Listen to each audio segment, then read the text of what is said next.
So it was another saucer that you saw? I mean, was it the same as the one that you saw up close? Well, I mean, I don't really know about that. I mean, it was dark, and then when the light came on, it didn't shine on the saucer, it shone from the saucer. So I don't really know. Um, I don't know. All I know is it was fucking big. It was bigger than a whole fucking bridge. And it was just there. I almost said it was standing there because it was still as a motherfucker. Wasn't moving, wasn't making a sound, there was nothing. And as soon as we came out from under the bridge, that blue light, like that, came right the fuck on, like it knew we were coming out, and it was shining down on us. Um, and it was about 30 feet above the bridge. Um, just perfectly still in the air, perfectly motionless. That blue light came on, and then suddenly, I don't really know how it happened, but suddenly, like I was repositioned. Like when I came out from under the bridge, I was like horizontal, like I was when I was laying down, and then suddenly I'm upright and I'm standing next to this little gray motherfucker, and I wasn't expecting that. Um, and then we're floating up. We're floating up into this blue light, up toward the bottom of this fucking flying saucer where the blue light is coming from, and the light is getting brighter and brighter. Um, and it was an unusual experience. So I mean, what happened at that point? I mean, did you go inside the thing?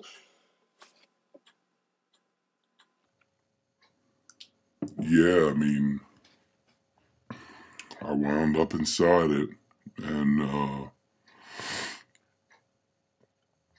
it was just what you expect. I mean, you go in there and you're in a round room, and there are no, nothing is human size, let alone my motherfucking size. But nothing is human size. Um, Everything is small. They brought me into this room, and I had to like hunch way over even just to stand up in there. And it was weird. I wasn't under my own control. I wasn't floating anymore, but I was walking, and like it was like I didn't have control of my body. Like they had control of it. It wasn't me. And it was almost like they could just tell me what to do, and I would do it without knowing that I was gonna do it or without meaning to do it. It would just happen. So I just wound up walking, and we went into this room, and it was just what you expect to see. In the middle, there's a table, and there's a big motherfucking light above the table, and then there's a little tray on the side with all these tools on it. And I thought that I was gonna have the normal, I thought I was gonna have the normal experience. Well, I mean, what's the normal experience? I mean, what happens from this point?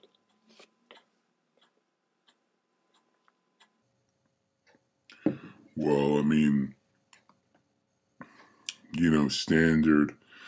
standard procedure is at this point they lay you down on that table and they start performing medical experiments on you, but they didn't do that to me.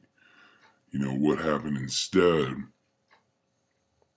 I don't know. I guess it's better, than having these invasive procedures or what the fuck ever, but what ended up happening to me was that as soon as I got in there, that table just like receded into the floor. It was like there was like a trap door under there, and it opened up, and that table went into the floor, and there was nothing there.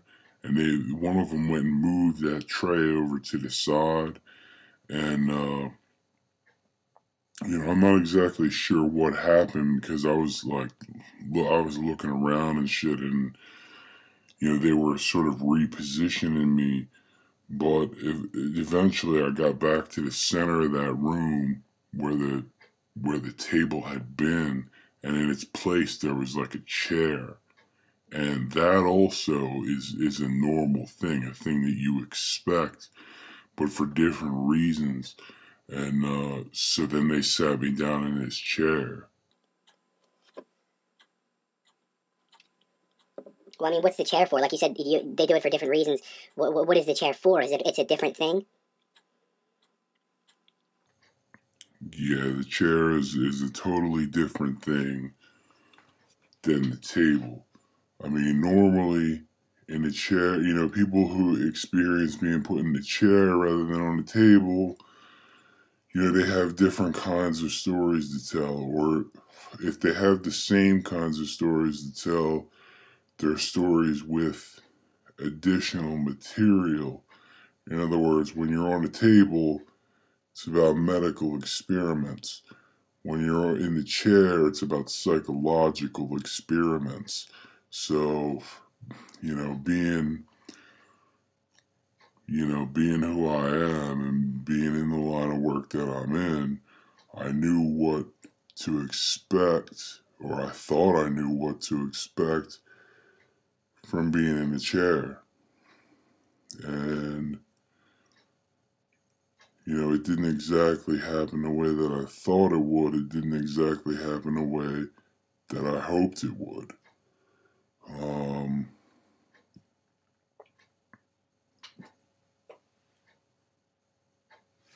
Well, I mean, how did you hope it would happen? I mean, that's a sort of a weird thing to say.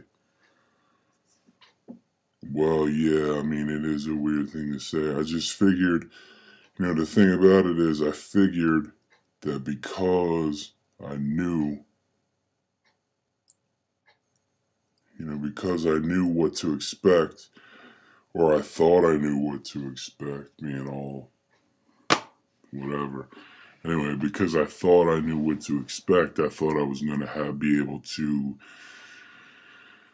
exercise some control over the situation, and I was not able to do that. In other words, I thought I was going to be able to sort of manipulate the conversation and maybe get more out of these people or whatever the fuck they are than, these Zeta Reticulans or whatever the fuck they're called. I thought I was going to be able to get more out of them than most people are able, but I was not able to do that.